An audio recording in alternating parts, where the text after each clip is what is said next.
Peri engineering, arts and science, pharmacy, nursing மற்றும் physiotherapy கல்லூரிகள் சென்னை இந்தியாவில் சிறந்த உள்கட்டமைப்பு கொண்ட கல்லூரிகளில் ஒன்று. 100% வேலை வாய்ப்பினை உறுதி செய்யும் சாதனை.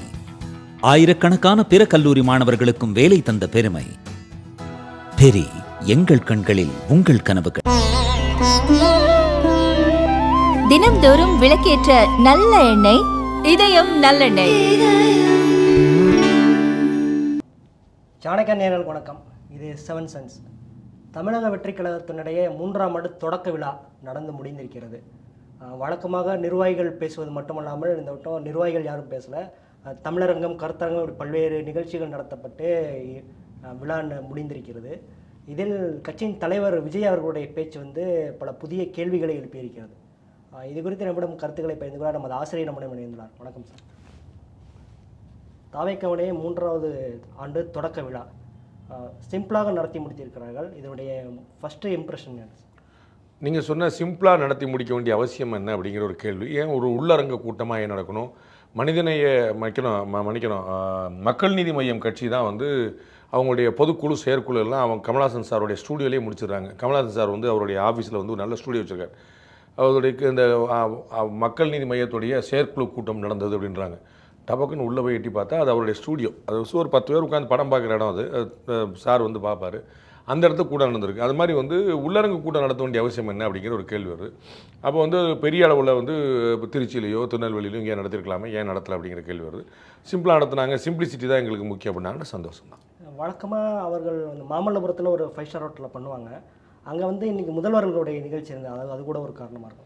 தெரியல. அது மண்டபம் தமிழ்நாட்டில் ஒரு மண்டபம் தான் இருக்குதா, அது மாமல்லபுரத்தில் நடத்தணுங்கிற கட்டாயம் இருக்குது. அது இதுக்கு முன்னாடி திருச்சி நடத்தலாம், திருநெல்வேலி நடத்தலாம், தூத்துக்குடி நடத்தலாம், எங்கன்னா நடத்தலாம்ல. அது ஒன்றும் குழப்பம் இல்லையே. ஸோ ஏன் நடத்தலைங்கிறது அவங்க பாடு. சிம்பிளான்னு சொன்னீங்களேங்கிறக்காக சொல்ல வருது. நம்ம சிம்பிளாக நடத்த வேண்டிய நீங்கள் கட்சிகள்னால் பிரம்மாண்டம் தானே கணக்கு. கட்சிகள்னால் ஆட்சியை பிடிக்கிறவங்க அப்போ உங்களுக்கு என்ன கூட்டம் சேருன்னு தானே பார்ப்பாங்க. அப்போ உங்களுக்கு அந்தளவுக்கு கூட்டம் சேருதா, சேர்க்குறீங்களா, ஒரே கூட்டம் தான் திரும்ப வருதா, வேறு ஊரில் வேற ஒரு கூட்டமாங்கிற பார்க்கணும்ல. அப்போ கரூரில் கூட்டத்தோட ஒரு டபுள் மடங்கு தான் இருந்திருக்கும். ஈரோட்டில் அப்படின்னா கரூர் சட்டமன்ற தொகுதிக்கு மட்டும் அப்படின்னு சொல்லிட்டு கரூரில் கூட்டினீங்க. ஆனால் ஈரோட்டில் மாவட்டம் முழுக்க மட்டும் இல்லை, அக்கம்பக்கத்து மாவட்டங்கள்லாம் சேர்ந்து கூட்டினீங்க. ஆனால் உங்கள் கணக்கிலே 45,000 47,000 பேருக்கு அப்படின்னா என்ன கணக்குங்கிறது கேள்வி வருது. அப்போ கூட்டம் கம்மியாயிரும்னு பயப்படுறீங்களா என்ன? இல்லை சிம்பிளிசிட்டி தான் நம்முடைய எளிமை. தலைவர்னா ரொம்ப எளிமையானவருங்க, அவருடைய ஹேண்ட்பேக் அவரே தூக்கிட்டு போவாருங்க அப்படிங்கிற மாதிரி எளிமையாக ஃபைன். அதில் ஒன்றும் குழப்பம் இல்லை. திமுக கூட்டணி ஒரு 2019 கிட்டத்தட்ட வலுவாக இருக்கிறது. அதே அப்படியே தொடர்கிறது. அதிமுக கூட்டணி வலுவாக இல்லைன்னு கூறப்பட்ட நிலையில் இப்போ மெகா கூட்டணியாக உருவெடுத்திருக்கிறது. இப்போ விஜய்க்கு இன்றைய அவருடைய பேச்சை பார்த்தோம்னா என்ன சொல்கிறாருன்னா, மக்களோட தான் கூட்டணி அப்படிங்கிற மாதிரி ஒரு வாதத்தை முன்வைக்கிறார். திரு விஜயகாந்த் அவர்கள் கட்சி ஆரம்பித்த 2005 நமக்கு ஆண்டவனோடையும் மக்களோடையும் தான் கூட்டணி சொல்லிட்டு வந்தார். 2005 ஆரம்பித்தார், 6 போட்டிட்டார், 9 போட்டிட்டார். அப்போ 2 தேர்தலையுமே நாங்கள் மக்களோடையும் அந்த மகேசனுடையும் தான் கூட்டணி வச்சுருக்கோம், மக்கள் திருப்பி மகேசன் திருப்புன்னு சொன்னார். திரு சீமான் அவர்கள் இன்னைக்கு வரைக்கும் கிட்டத்தட்ட ஒரு 6-7 தேர்தல் மேலே போட்டிகிட்டு இருக்கிறாரு. அவர் 2016 சட்டமன்ற தேர்தலேருந்து இருக்கிறாரு. இன்றைக்கு வரைக்கும் அவர் தனியாக தான் போட்டிட்டுன்னு சொல்லிட்டு நாங்கள் இந்த திமுகவோட சேர்றதுக்காங்க கட்சி ஆரம்பிக்கிறோம் அப்படின்னு சொல்கிறார். எங்களுக்கு 2 தேசிய கட்சிகளும் தேவையில்லை, 2 திராவிட கட்சிகளும் தேவையில்லைன்னு தெளிவாக சொல்லிட்டார். கூட்டணி சேருன்னா ஏன் கூட சேருங்கன்றார். அப்போ இந்த மாதிரி டே 1ன்னு சொல்லியிருந்தாங்கன்னா அது அவர்களுடைய கட்சியின் நிலைப்பாடு, கோட்பாடுன்னு சொல்லலாம். யாருமே சேரலைங்கிறதுக்கு அப்புறம் தனியாக போட்டிடுங்கிறது தனித்துவம் கிடையாது, தனித்து விடப்படுவது. அதை நம்ம புரிஞ்சுக்கணும். அது யூனிக்னஸ், இண்டிவிஜுவாலிட்டி அப்படிங்கிறது நான் எனக்குன்னு ஒரு ஐடியா வச்சுருக்கேங்க, பாலிசி வச்சுருக்கேங்க வேறு. அவர் அப்படி இல்லை. அவர் டே 1லேயே கூட்டணி வைப்போம்னார். தமிழ்நாட்டில் இந்தியாவில் வேறு எந்த கட்சியும் கட்சி ஆரம்பித்த அன்னைக்கு நம்ம கூட்டணி வைப்போம்னு சொன்னதே கிடையாது. உங்களுக்கு எல்லாருமே நாங்கள் ஆட்சி வைப்போம் தான் சொல்லுவாங்க. டாக்டர் கிருஷ்ணசாமி கட்சி ஆரம்பித்தாலோ, விடுதலை சிறுத்தைகள் கட்சி ஆரம்பித்தாலும், யார் கட்சி ஆரம்பித்தாலும் நாங்கள் ஒரு மாற்றத்தை ஏற்படுத்தணும், ஒரு புரட்சி ஏற்படுத்தணும் தான் கிளம்புவாங்க. அப்புறம் முடியாதுன்னு தெரிஞ்சுக்கிடுவாங்க. அப்புறம் அமைதியாக செட்டில் ஆவாங்க. திரு விஜயகாந்த் பார்த்தோம், பாமக பார்த்தோம், நிறைய கட்சிகள் பார்த்துருக்கோம். அந்த மாதிரி இல்லாமல் டே 1லேயே கூட்டணி வைப்போம்னு சொன்னவர் திரு விஜய் அவர்கள். இன்றைக்கி என்ன ஆச்சு? ஏன் இந்த ஜனவரி 20, இன்னைக்கு பிப்ரவரி வந்துருச்சு, ஜனவரி 23 வரைக்கும் அண்ணன் செங்கோட்டை என்ன சொல்லியிருந்தார், இந்த வந்துருவாங்க சொல்லியிருந்தார். அதுக்கு ஒரு 10 நாள் முன்னாடி என்ன சொல்லியிருந்தார், தை பிறந்தால் வழி பிறக்கும்னு சொல்லியிருந்தார். ஏன் தை பிறந்து தை முடிய போகுது, என்ன செய்ய போகுது? அப்போ யாருமே கூட்டணிக்கு சேர இல்லை, அதனால் தனியே தன்னந்தனி. அப்போ தனியே தன்னந்தனிங்கிறது அவருடைய சாய்ஸ் கிடையாது. சிலர் தனிமையில் இருக்க விரும்புவாங்க, சிலர் கூட்டமாக இருக்க விரும்புவாங்க. இவர் கூட்டமாக இருக்க விரும்பினவர். பேசிக்கல் கேரக்டரில், அடிப்படை கேரக்டரில் தனியாக தனிமை விரும்பியவர். ஆனால் கட்சியில் ஒரு கூட்டணி வேணும்னு டே 1ல் விரும்பினவர். யாருமே வரலை அப்படிங்கிற நிலைமை. காங்கிரஸ் கூட வருமா இல்லையான்னு தெரியாதுங்கும் போது இப்போ தனியாக தன்னந்தனியாங்கிற பேசிட்டு இருக்கிறார். ஸோ இது வந்து வேற வழி இல்லாமல் எடுத்த முடிவே தவிர அவருடைய கான்சியஸ் டிசிஷன் கிடையாது. சார், தாவேக்காவுக்கு இன்னும் காங்கிரஸின் கேட் ஓப்பனாக இருக்கிறதா? காங்கிரஸோட கேட் ஓப்பனாக இருக்குது, திமுகவுடைய கேட் அடைக்கிற வரைக்கும். திமுகவுடைய கேட்டுக்காக தான் இங்கே காத்திருக்காங்களே தவிர அவங்களுடைய முதல் விருப்பமாக இல்லை. அவங்களுடைய முக்காவாசி விருப்பமாக என்ன இருக்குன்னா, திமுகவிட்ட கூடுதலாக பேரம் பேசி வாங்கிட்டு நம்ம செட்டில் ஆயிடுவோங்கிறது அவங்களோட முதல் விருப்பம். திமுக அதெல்லாம் முடியாது, இருக்குன்னு போகணும் போ அப்படின்னு சொன்னால் தான் அவங்க தாவேக்காங்களுக்கு ஆப்ஷன் ஓப்பனாக இருக்குது. இன்றைக்கி நிலைமையை பொறுத்தளவுக்கு திமுக வந்து இருக்குன்னா கிளம்புனா கிளம்புன்னு சொல்கிற இடத்துல இல்லை. திமுக இறங்கி வந்து விட்டு கொடுக்குற நிலைமையில் இருக்குது. அதனால் காங்கிரஸ் டிஎம்கே அலையன்ஸ் வந்து திரும்பி செட்டில் ஆகி வர்றதுக்கான வாய்ப்பு தான் இருக்குது. திரு செல்வ பெருந்தகை அதுக்கு தான் எல்லா பிரார்த்தனையும் பண்ணிட்டு இருக்கிறாரு. அதனால் வந்து அது மாதிரி தான் வர்றதுக்கான வாய்ப்புகள் கடைசியில் அப்படி தான் முடியக்கூடிய வாய்ப்பு இருக்குது. டிஎம்கே இறங்கி வந்துடும். காங்கிரஸ் கேட்குறத அப்படியே நேரடியாக 100% கொடுக்காட்டாலும் ஓரலாக வாய்மொழியாக சில உத்தரவாதங்களை கொடுத்து கண்கூடாக வந்து கூடுதலான சீட்டுகளை கொடுத்து அவங்க இப்போ நம்ம பார்க்கணும் கம்யூனிஸ்ட் கட்சியிலேருந்து எல்லாருமே கூடுதலான சீட்டை பற்றி பேசுகிறாங்க. அப்போ கேரண்டியாக நீங்கள் காங்கிரஸ் கூடுதலான சீட் கொடுக்க வேண்டியிருக்கும். நாட் லெஸ் தென் 30, 30க்கு குறையாமல் 35லேருந்து 40க்குள்ளே ஒரு நம்பர் கொடுக்க வேண்டியிருக்கும். எவ்வளோ கொடுக்கலான்னு பார்க்குறோம். ஆட்சியில் பங்கு, அதிகாரத்தில் பங்கு, ராஜ்யசபா சீட்டெல்லாம் வந்து பின்னாடி பேசுவாங்க. அது இப்போதைக்கு வாக்குறுதி கொடுக்காம பின்னாடி பேசுறதுக்கான வாய்ப்புகள் இருக்குது. That is what we have to wait and watch. இது வந்து காங்கிரஸுடைய கதவு திறந்திருக்குதான், ஆனால் வந்து இரண்டாவது வாய்ப்பாக தான் திறந்திருக்கு. அங்கே இல்லைன்னா இங்கே. விஜய் அவர்கள் இன்னைக்கு இப்போ கூட்டணி குறித்து பேசும்போது பார்த்தீங்கன்னா மக்களுடன் தாவேக்கா கூட்டணி அப்படின்னு சொல்லிட்டாரு. அடுத்து திமுக கூட்டணிங்கிறாரு. அடுத்து பாஜக தலைமையில் மற்றும் பலர் அப்படிங்கிறார். அதிமுக பேரை அவர் குறிப்பிடவே இல்லை. அதே மாதிரி இன்னொரு தடவை பேசும்போது ஏற்கனவே சொன்னது போல் தீய சக்தி திரும்ப அதிமுக ஊழல் சக்தி அப்படிங்கிறார். அதிமுகவை சீண்டக்கூடிய விஜய் சீண்டுவதற்கான நோக்கம் என்ன? 2 பாயிண்ட். ஒன்று, அதிமுக ஊழல் சக்தி அப்படின்னு சொல்லி சொல்லிட்டார்ல, எதிர வரிசையில் அண்ணன் செங்கோட்டையன் உட்கார்ந்துருக்கார். அவர் வந்து எங்கேயாவது பைட்டு கொடுக்கும், இல்லை எதிரில் இப்போ திருப்பூர்லேயோ ஈரோட்லேயோ கோயம்புத்தூர்லேயோ சென்னையிலையோ அவர் சந்திக்கக்கூடிய மக்கள் பத்திரிகை மக்கள் கேட்கணும், ஆனால் ஊழல் சக்தி அதிமுக எப்போ இருந்தேன்னு கேட்கணும். இவர் அதிமுகலேருந்து வெளியே வந்ததுலேருந்தா, செங்கோட்டையன் அவர்கள் அதிமுகலேருந்து வெளியேறினதுலேருந்தா, திரு எடப்பாடி பழனிசாமி முதலமைச்சராக இருந்த காலத்தில் இருந்தா, செல்வி ஜெயலலிதா கட்சியோட பொதுச்செயலாளர் இருந்த காலத்தில் இருந்தா, எம்ஜிஆர் காலத்தில் இருந்தா, எப்போங்க கேட்கணும். உங்களுக்கு புரியுங்களா? 2வது இன்னொரு வரி சொல்கிறாரு, அண்ணா காமராஜர் அண்ணா எம்ஜிஆர் போன்றவர்கள் அமர்ந்த நாற்காலியில் இவங்கெல்லாம் உட்காருவதான்றார். ஜெயலலிதா பேர் ஏன் சொல்லலை? அப்போ கலைஞரையும் ஸ்டாலினையும் அவர் விமர்சிக்கிறது நம்ம புரிஞ்சுக்கிறோம், ரைட்டுங்களா? உங்களுக்கு டிஎம்கே வர்சஸ் டிஎம்கே தான் சொல்லி, அப்போ ஏடிஎம்கேல ஜெயலலிதா பேர் ஏன் சொல்ல? அண்ணன் செங்கோட்டையன் சொல்ல, வேற யாரும் சொல்லணும். செங்கோட்டையன் அவர்கள் பதில் சொன்னோம், ஜெயலலிதா அவர்கள் ஊழல்வாதி தான், கரெக்டு தாங்க, தளபதி சொன்ன கரெக்ட் தான் சொல்லட்டும். தளபதி விஜய் அவர்கள் வாராது வந்த மாமனின்றார், அப்போ சொல்லும்ல. அப்போ இவர் வந்து ஊழல் சக்தி அப்படின்னு அதிமுக குறிப்பிடும் போது நமக்கு வந்து அதிமுக ஊழல் சக்தியை வச்சுக்கிடும். எப்போ இருந்துங்கிற கேள்விக்கு பதில் சொல்லட்டும். கட்சி ஆரம்பிச்சதுலேருந்தேவா, ஜெயலலிதா வந்ததுலேருந்தா, எடப்பாடி வந்ததுலேருந்தா, செங்கோட்டையன் வளர்ந்துருந்தா, இந்த கேள்விக்கு பதில் சொல்லட்டும். ஒரு பாயிண்ட். 2வது, ஏடிஎம்கே ஏன் சீன்றாருன்னு அவருக்கு ரொம்ப தெளிவாக தெரிஞ்சு வச்சு நம்ம நம்பர் 1 கட்சியாக வர முடியாது. ரொம்ப தெளிவாக நேற்று வரைக்கும் அவர் டிஎம்கே வர்சஸ் டிவிகேன்னு சொல்லிட்டு இருந்தார். இப்போ வந்து தெளிவாக அவருக்கு தெரிஞ்சிருச்சு, நிதர்சனம் தெரியுமில்ல. ஏன்னா அவர் வந்து ஒன்று அவர் அந்த பாயிண்ட் அவர் சொல்லவே இல்லை. இல்லை விளையாட்டாலும் போட்டி அவர் சொல்லுவார்னு வச்சுக்கோங்க, வேறு விஷயம். நம்ம வந்து டிவிகே வர்சஸ் டிவிகேங்கிற சொல்ல வேணாம், இல்லை இன்னும் களத்தில் பெரிய கட்சி நாம தான் இல்லைன்னு சொல்லிட்டு போகிறார். அவருக்கு ரொம்ப தெளிவாக என்ன உண்மை தெரியும், அவருக்கும் தெரியும், ஜானுக்கும் தெரியும், மற்ற எல்லா நண்பர்களுக்கும் தெரியும். என்ன தெரியும் அப்படின்னா, நம்ம வந்து ஆளுங்கட்சி ஆக போவதில்லைன்னு தெரியும். அடுத்து அவருக்கு என்ன தெரிஞ்சிருச்சு இப்போ அப்படின்னா, நம்ம எதிர்கட்சியாகவும் ஆக போவதில்லைன்னு தெரிஞ்சிருச்சு. அப்படின்னு சொல்லி இப்போ நம்பர் 2வை கொஞ்சம் சீண்டி பார்க்கறது மூலமாக நமக்கு இந்த ஏதாவது ஓட்டு கிடைக்குதான்னு பார்க்கணும். ப்ளஸ் வந்து ஏடிஎம்கேவுடைய எதிர்ப்பு ஓட்டு பிரிஞ்சது அப்படின்னா, ஏடிஎம்கேவுடைய எதிர்ப்பு ஓட்டு பிரிஞ்சது அப்படின்னா அது டிஎம்கேக்கு நல்லது. அவருடைய கட்சியில் நிறைய நலம் விரும்புகிறீர்கள் டிஎம்கே ஜெயிக்கணும்னு விரும்புகிறோம். உங்களுக்கு புரியுங்களா? நிறைய பேர் வந்து ஏடிஎம்கே ஜெயிச்சிடக்கூடாது, நம்ம ஜெயிக்கணும், நம்ம ஜெயிக்கலாம், டிஎம்கே ஜெயிக்கணும் ஐடியாலஜிக்கலாக இவர்கள் அத்தனை பேருமே இன்க்ளூடிங் விஜய் தாவேக்கா இல்லை என்றால் யாருக்கு வாக்களித்துப்பார்கள் நீங்கள் புரியணும். ஜான் ஆரோக்கியசாமி யாருக்கு வாக்களிச்சிருப்பார்? ஆதவர்ஜுனா யாருக்கு வாக்களிச்சுட்டு இருந்தார்? நாஞ்சில் சம்பத் யாருக்கு வாக்களிச்சுட்டு இருந்தார்? உங்களுக்கு புரியுங்களா? இவர்கள் தாவேக்கா உருவாவதற்கு முன்னால் இவர்கள் அத்தனை பேர் யாருக்கு வாக்களிச்சு தான் போகணும். அப்போ இவர்கள் அத்தனை பேருமே திமுகவுடைய சிம்பத்தைசர்ஸ். அப்போ ஏடிஎம்கே எதிர்க்கிறது மூலமாக ஏடிஎம்கேக்கும் எங்களுக்கும் போட்டி அப்படின்னு 3வது இடத்தையாவது கொஞ்சம் நெருங்கி பிடிப்புமான்னு பார்க்குறாரு. உங்களுக்கு புரியுங்களா? முதல் இடம் கிடையாது, 2வது இடம் கிடையாது, 3வது இடமாக நெருங்கி வர முடியுமா, ரொம்ப ஃபார் டிஸ்டன்ஸ் போயிருமா அப்படின்னு பார்க்குறாரு. அப்போ ஏடிஎம்கே சீன்ற மூலமாக அந்த 2வது இடத்தை நெருக்கி பிடிச்சோம்னா 2வது இடத்துக்கு 3வது இடத்துக்கு வித்தியாசம் கம்மியாகும். 2வது அவங்க தான் வரப்போகிறாங்க, அது பெரிய கட்சியாக ஏடிஎம்கே தான் இருக்கும் போது அவங்களுக்கு நமக்கு வந்து எப்படி வருங்கிற பார்க்கணும். அப்போ நம்பர் 1 நாங்கள் கிடையாது, நம்பர் 2 நாங்கள் கிடையாது, நம்பர் 3 நம்ம வர முடியுமாங்கிற இடத்துல அவங்க பார்க்குறாங்க. அப்போ நம்பர் 3 வந்துடணும் அப்படின்னா இவருடைய நோக்கம் என்ன? ஆன்டி ஏடிஎம்கே ஓட்டு 2ஆக ஸ்பிளிட் ஆகணும். ஆன்டி ஏடிஎம்கே ஓட்டு 2ஆக ஸ்பிளிட் ஆச்சுன்னா டிஎம்கே ஃபேவர். டிஎம்கேக்கு ஆன்டி டிஎம்கே ஓட்டு ஃபேவர் ஆச்சுன்னா டிஎம்கே இல்லை. உங்களுக்கு புரியுங்களா? இது விரும்புறதுன்னா எப்படியாவது வந்து டிஎம்கேக்கு நம்ம லாபம் கொடுத்துட மாட்டோமா, இந்த முயற்சியாக இருக்காரு. பட் ஐ டோன்ட் திங்க் அது வந்து அவர் ஒர்க் பண்ண நினைக்கிறேன். ஆன்டி டிஎம்கே ஓட்டு ரெண்டாக பிரிஞ்சு, அது வந்து மன்னிக்கணும், ஆன்டி பிஜேபி ஓட்டு ரெண்டாக பிரிஞ்சு இவங்க ஏடிஎம்கே மூலமாக சொல்ல மூலமா அதன் மூலமாக அது ஏடிஎம்கே பிஜேபி தான் சாதமாக வரப்போகுது நான் நினைக்கிறேன். விஜய் அவர் இந்த கூட்டணி குறித்து பேசும்போது நிறைய பேர் வந்து மும்முனை போட்டின்னு சொல்கிறாங்க, சிலர் வந்து 4 முனை போட்டி அப்படிங்கிறாங்க. அப்படின்னு சொல்லிட்டு திமுக கூட்டணி, தாவேகா வந்து மக்களுடன் கூட்டணி, பாஜக தலைமையில் மற்றும் உள்ளன்னு சொல்கிறாரு. இதில் வந்து சீமான் அவர்களுக்கு பார்த்தீங்கன்னா ஒரு 8% வாக்கு இருக்குது. ஆனால் சீமான் அவர்களை விஜய் குறிப்பிடவே இல்லை. அது ஒன்றும் பிரச்சனை இல்லை. நான் சொன்னல ஏற்கனவே நம்மளோட பெரிய ஆளை குறிப்பிட்டால் தான் நம்ம வளர முடியும். அவர் ஏடிஎம்கே குறிப்பிடுறது அதுக்காக தான் நான் சொல்லுவேன். ஏடிஎம்கே குறிப்பிடுறது, ஏடிஎம்கே வந்து தாவேக்காவோட ரொம்ப பெரிய கட்சின்னு தெரியும், திமுகவோட தாவேக்காவோட பெரிய கட்சின்னு தெரியும். அதனால தான் அந்த 2 பேரும் குறிப்பிடுறாரு.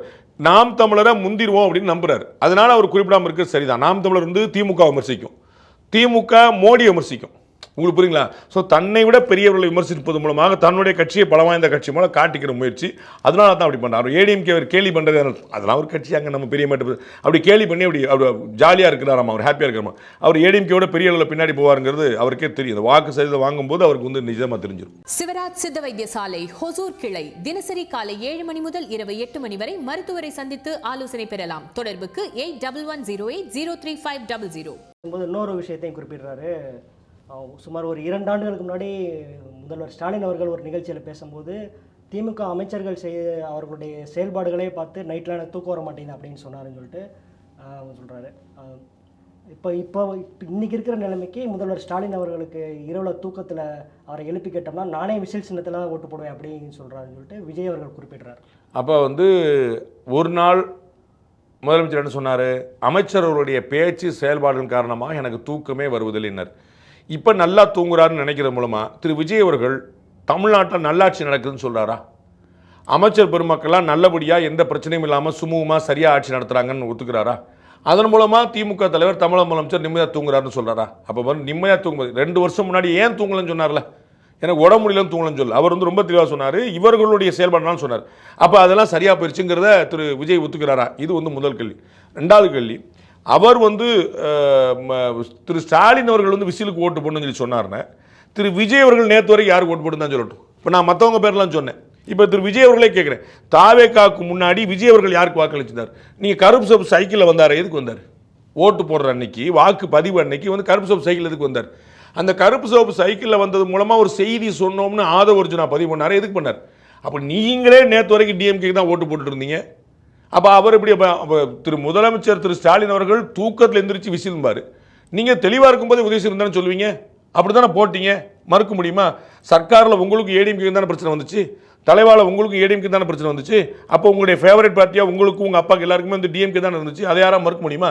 இதற்கு முன்னாடி இன்னைக்கு கட்சியில் இருக்கக்கூடிய பலர் யாருடைய ஆதரவாளர் இருந்தாங்க? அப்போ என்ன கணக்கில் இருந்தாங்க? நம்ம அண்ணன் நாகேஷ் யாருக்கு ஆதரவு கொடுத்துருவாரு? அப்போ நீங்கள் வந்து உதயசூரியன் சின்னத்துக்கு நேற்று வரைக்கும் ஓட்டு போட்டு தமிழக முதலமைச்சர் வந்து விசிலுக்கு ஓட்டு போடுவாருங்கிறது நகைச்சுவை, தொண்டர்களை குஷிப்படுத்துறதுக்கு எதிராளர்கள் குஷி. அண்ணன் ஆனந்த் பார்த்தீங்கன்னா எந்திரிச்சுன்னு கைதட்டி சிரிச்சார். நீங்கள் வந்து வெள்ளம் உட்காந்து வந்து ஒரு ரசிகர்களுடைய தலைமை ரசிகர் வந்து அவர் தான், யார்? புசி ஆனந்த் அவர்கள். எந்திரிச்சுன்னு அப்படியே குஷியில் கைதட்டி இப்படி சிரிச்சிருந்தார். அந்த மாதிரி எல்லாரையும் குஷிப்படுத்துறதுக்கு உதவுமே தவிர it is not a practical fact. Vijay அவர்கள் தன்னுடைய உரையை முடிக்கும் போதே நீங்கள் பார்த்தீங்கன்னா சிலர் வந்து டபுள் இன்ஜின் கவர்மெண்ட்டுங்கிறாங்க, சிலர் அதை வந்து டப்பா இன்ஜின் கவர்மெண்ட்டுங்கிறாங்க. ஆனால் டிவிக்கே தான் டாப் இன்ஜினில் போகுது அப்படிங்கிற மாதிரி ஒரு பாயிண்ட். எழுதி தர்றவங்க ரொம்ப நல்லா எழுதி தராங்க, அதை நம்ம வந்து அப்ரிஷியேட் பண்ணணும், அவங்களுக்கு வந்து காம்ப்ளிமெண்ட்டை கொடுக்கணும். டபுள் இன்ஜின், டப்பா இன்ஜின், டாப் இன்ஜின். இப்போ நான் உங்களுக்கு ஞாபகம் இருக்கும், உங்களுக்கு 2014 மறைந்த முதலமைச்சர் ஜெயலலிதா அவர்கள் வந்து மோடியா லேடியா அப்படின்னு ஒரு காம்படிஷன் இருக்குது அப்படின்னாங்க, எங்களுக்கு தான் போட்டி அப்படின்னாங்க. அப்போ வந்து திரு ஸ்டாலின் அவர்கள் பிரச்சாரம் பண்ணி மோடியும் கிடையாது லேடியும் கிடையாது எங்கள் டேடி தான் அப்படின்னார். அப்போ வந்து இது வந்து எழுதி கொடுக்குறவங்களுடைய ஒரு நல்ல கெட்டிக்காரனாக இருக்கிறாங்க.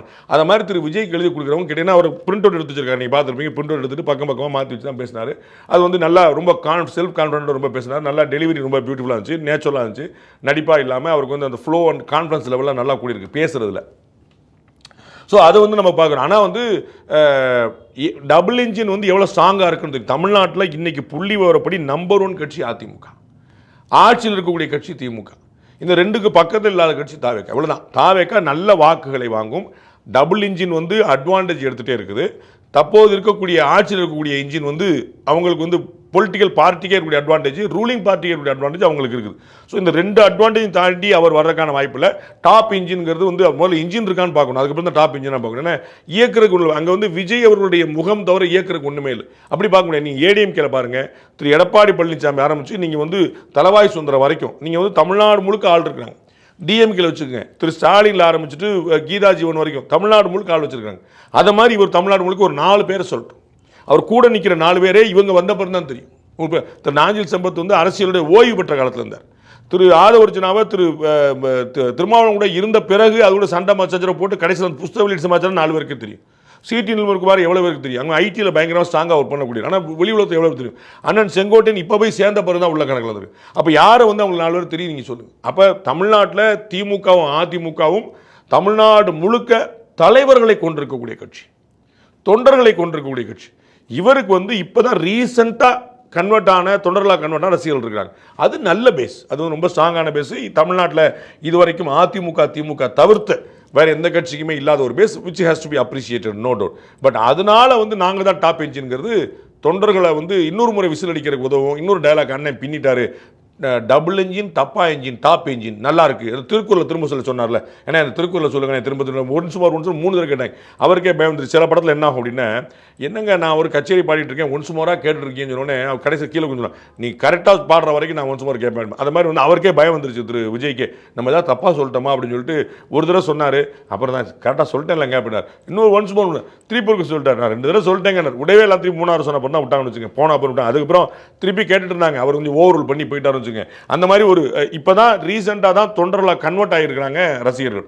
அதனால் வந்து அவங்களுக்கு இந்த பஞ்ச் டயலாக் வந்து டபுள் இன்ஜின், டாப் இன்ஜின், டப்பா இன்ஜின்கிற உதவும்.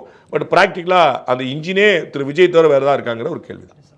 மாதிரி விஜய் அவர்களுடைய ஒரு உரையில் வந்து ஒவ்வொரு வீட்டிலையும் இருக்கக்கூடிய விஜயும், அதாவது ஆண்களும் இளைஞர்களும் பெண்களும் எனக்கு ஓட்டு போடுவாங்க அப்படிங்கிற ஒரு பாயிண்ட்டை முன்வைக்கிறார். இது வந்து செயல் வீரர்கள் கூட்டத்தில் வந்து பேசிய ஒவ்வொரு நிர்வாகியும் இதே பாயிண்ட்டை சொல்லியிருந்தாங்க. ஒரு ரேஷன் அட்டைக்கு ஒரு ஓட்டுநர், ஒவ்வொரு குடும்பத்திலையும் ஒரு ஓட்டு இருக்குது அப்படிங்கிற மாதிரி. இந்த பாயிண்ட்டை தாவேக்கா வந்து தொடர்ந்து கூறி வருவது ஏன்? இல்லை, அவங்க வந்து அதிகமான வாக்கு அவங்கள்ட்ட இளைஞரோட வாக்கு தான் இருக்காது, சந்தேகம் இல்லை. அது அதிகமான வாக்குன்னு புரிஞ்சுக்கலாம், பெரும்பாலான வாக்குன்னு புரிஞ்சுக்கலாம்.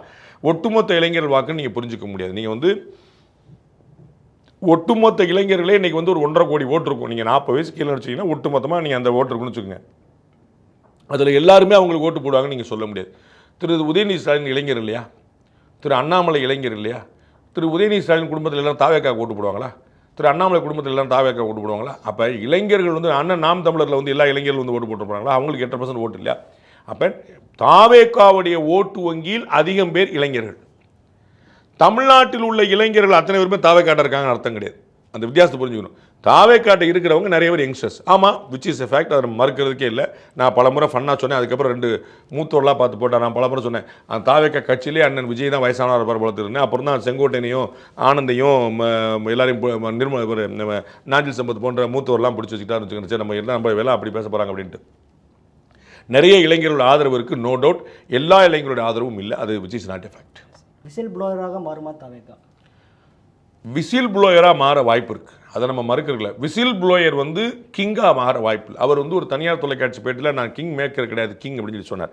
கிங் ஆகிறதுக்கு 2026 வாய்ப்பில் நம்ம we have to wait. Whistle ப்ளோயருங்கிறது மக்கள்கிட்ட உண்மையை சொல்கிறது, மக்களுக்கு விழிப்புணர்ச்சி அடைய வைக்கிறது, மக்களுக்கு வந்து ஒரு தேர்தல் அவேர்னஸ் கொடுக்குறது. அதை வந்து திரு விஜய் வந்த பிறகு ஒரு நல்ல ட்ராமா வந்திருக்கு, நல்ல எதிர்பார்ப்பு வந்திருக்கு, ஒரு வலுவான போட்டி இருக்குதுமோங்கிறது ஒரு அரசியல் விழிப்புணர்ச்சி ஓவராலாக அதிகரிச்சிருக்கு. எல்லாரும் எல்லாம் பேசுகிறாங்க, people are talking about Vijay நெசிவார் பேச. முன்னாடி வந்து விஜய் இல்லாட்டி அது ஏடிஎம்கே டிஎம்கே யாராவது ஒருத்தர் மாற்றிங்க, போன முறை டிஎம்கே இருந்துச்சு, அப்போ இந்த முறை ஏடிஎம்கே வருங்க அப்படிங்கிற மாதிரி அது போயிட்டு இருப்பாங்க. இப்போ விஜய் வந்த பிறகு அது என்ன ஆகுங்கிற ஒரு கேள்வி வந்து. ஸோ அந்த அரசியல் விழிப்புணர்ச்சி அவர் கேரண்டியாக எடுத்துருக்காரு. ஸோ விசில் ப்ளோயராக இருக்கிறார் without any doubt. Whistle blower king ஆவாரா அப்படின்னா வாய்ப்பு இல்லை. விசில் ப்ளோயர் கிங் மேக்கர் ஆவாரா அப்படின்னா யார் அப்படிங்கிறத பொறுத்து. உங்களுடைய கருத்துக்களை பயந்து நேர்களை மீண்டும் இன்னும் அடுத்த நிகழ்ச்சியை சந்திப்போம். நன்றி.